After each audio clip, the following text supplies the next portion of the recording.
नमस्कार दोस्तों, फिर से हमारे YouTube channel let's update 100x में आपका स्वागत है। दोस्तों, अगर आप सीटेट, जेटेट या DSSB या KVS की तैयारी कर रहे हो तो आप हमारे चैनल से जुड़ सकते हैं।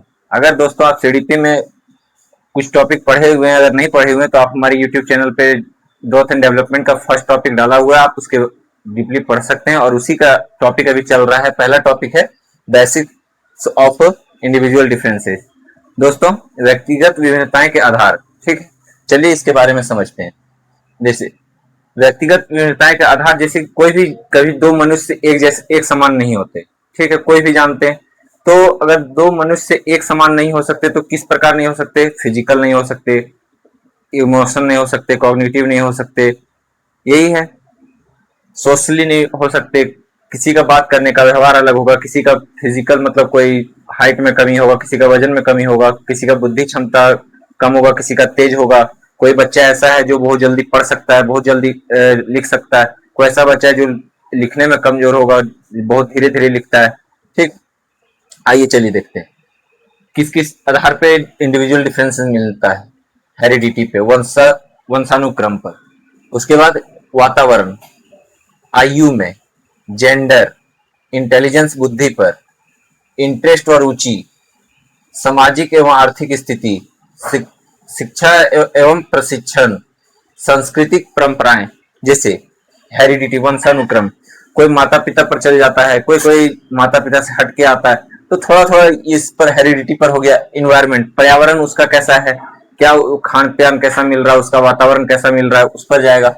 आयु, किसी का आयु मान लीजिए दो बच्चा है, दोनों का आयु 10-10 साल है, लेकिन किसी का हाइट कम है, किसी का ज्यादा हाइट है, ये होता है। जेंडर, किसी का लिंग अलग अलग, ठीक।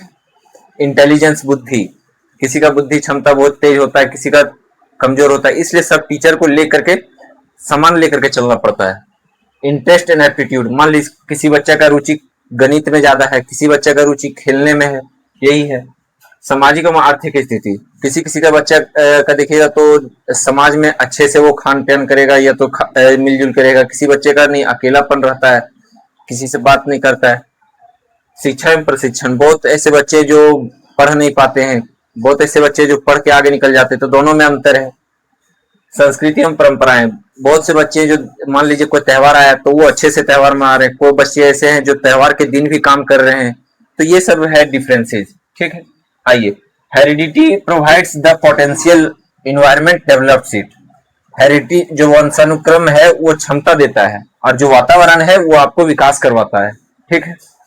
आइए देखिए, विद्यालय में यूनिफॉर्म अवश्य है, परंतु एक शिक्षक के लिए टीचिंग टेक्निक में यूनिफॉर्म अर्थात एक समान होना आवश्यक नहीं है, क्योंकि प्रत्येक बच्चों के पास अपनी अलग अलग अभिरुचि होती है। इसलिए बच्चों की अभिरुचि के आधार पर एक शिक्षक को टीचिंग टेक्निक फॉलो करना चाहिए, ये नहीं कि एक ही टेक्निक द्वारा सारे बच्चों को ज्ञान प्रदान करना चाहिए।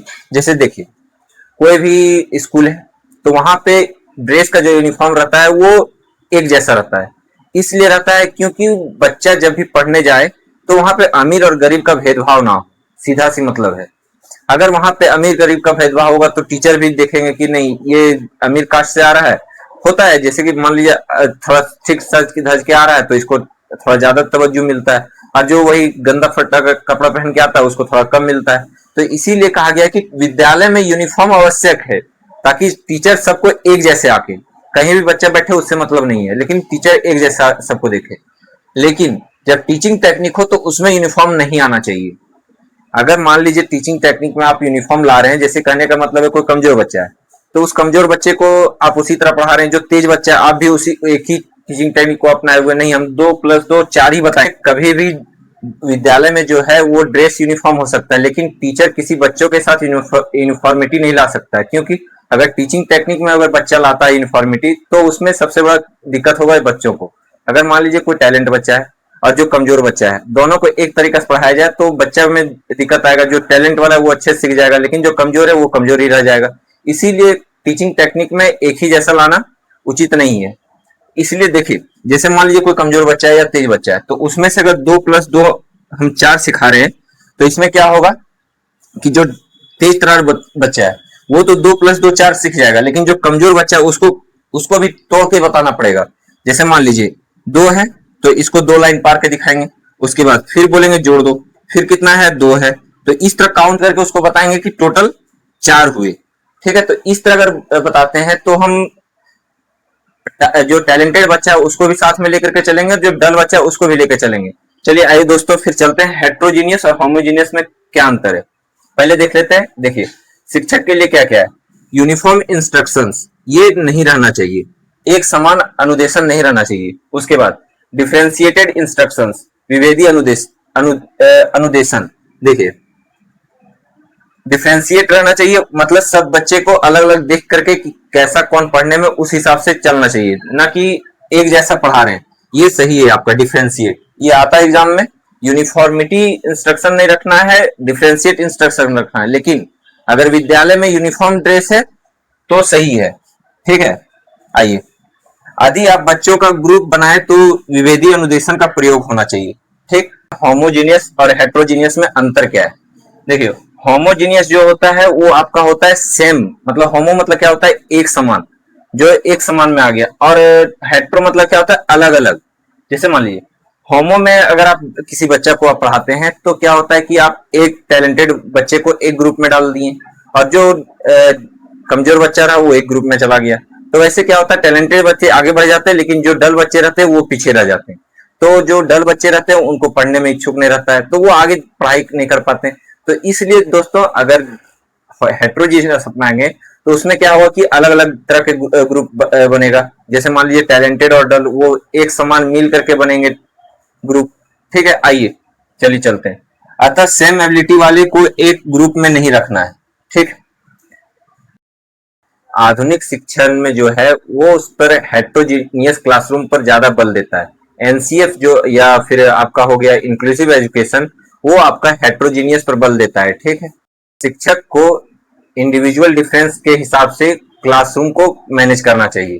ठीक है, हेट्रोजीनियस के हिसाब से कभी भी जो भी आपका नया जो शिक्षा नीति आया है एनईपी 2020, उसमें सीधा से एकदम एक बात में कहा गया है कि आप क्लासरूम को इंडिविजुअल डिफरेंसेस के हिसाब से देखिए, ना कि होमोजीनियस। हेट्रोजीनियस देखना है कभी भी क्लासरूम को।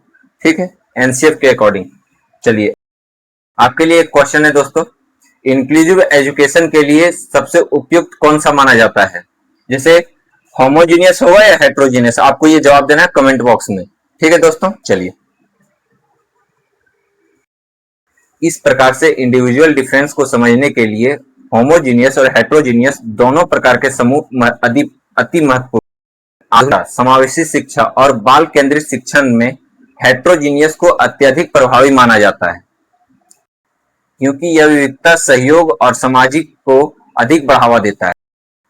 दोस्तों चलिए चलते हैं कि इंडिविजुअल डिफरेंस में क्या क्या आप हेरिटेड मतलब अनुवांशिक क्या क्या आप लेके आते हैं और क्या क्या आप यहाँ पे एक्वायर करते हैं, उसके बारे में डिस्कस करते हैं। ठीक है, जैसे जो आप यहाँ पे अनुवांशिक रूप से जो आता है आपके, वो जैसे फिजिकली शारीरिक। ठीक है, दूसरा मेंटल मानसिक रूप से, और तीसरा है टेम्परामेंटल तेज मिजाज। जैसे मान लीजिए आप अनुवांशिकता कहने का मतलब है कि आप फिजिकली जो आप आते हैं वो पेरेंट्स पर निर्भर करता है, आपका जो मानसिकता रहता है वो भी पेरेंट्स पर निर्भर करेगा, और तीसरा है टेम्परामेंटल, वो भी आपके पेरेंट्स पर निर्भर करेगा। अगर आपके पेरेंट्स समाज में अच्छे से रह घुल रहे होंगे, मिल रहे होंगे, तो आपका मेंटल स्थिति ठीक रहेगा, आपका टेम्परामेंटल भी सही रहेगा। ठीक है, अगर आप यहाँ पे आते उसके बाद क्या क्या एक्वायर करते अर्जित करते हैं, आपका समाज में कैसा घुल मिल रहे हैं वो आप पर निर्भर करेगा, कैसा आप सीख रहे वातावरण से। उसके बाद सांस्कृतिक, आप त्योहार वार जब भी आ रहा है तो आप कैसा उसे अडॉप्ट कर रहे हैं, क्या आपके समाज में कैसा कोई कपड़ा पहन रहा तो आप उसको किस तरह अडॉप्ट कर रहे हैं। ठीक, उसके बाद एजुकेशनल, आप आने के बाद कैसा मतलब जब स्कूल गए तो स्कूल में आप कैसा वातावरण ले रहे हैं, वहां का शिक्षा कैसा ग्रहण कर रहे हैं, क्या टीचर आपको सिखा रहे हैं, ये हो गया आपका एजुकेशनल। इमोशनल भावनात्मक, इमोशनल कहने का मतलब है कि जैसे मान लीजिए दो बच्चा है, कोई बच्चा रोने लगता है क्लास में जाने शुरू में जब स्कूल जाता है तब, कोई बच्चा है नहीं हंस उसके जाता है, नहीं हमको स्कूल जाना है। कोई बच्चा ऐसा है कि नहीं हम गुस्सा करता है, हम स्कूल क्यों जाए, हमको स्कूल जाने से क्या होगा। तो सबका अलग अलग इमोशन के साथ सबका अलग अलग अटैचमेंट है। जब धीरे धीरे वो स्कूल जाता है तो स्कूल जाते जाते क्रम में वह धीरे धीरे प्रैक्टिस हो जाता है कि नहीं, स्कूल जाने के बाद मुझे वहां दोस्त मिलेंगे, वहां खेलने को मिलेगा। तो ये होता है क्या कि वातावरण के हिसाब से वहां ढल जाता है, जो आप आकर के यहाँ अर्जित करते हैं। ठीक है, अब आइए मिलते हैं नेक्स्ट आपके मोटिवेशन में।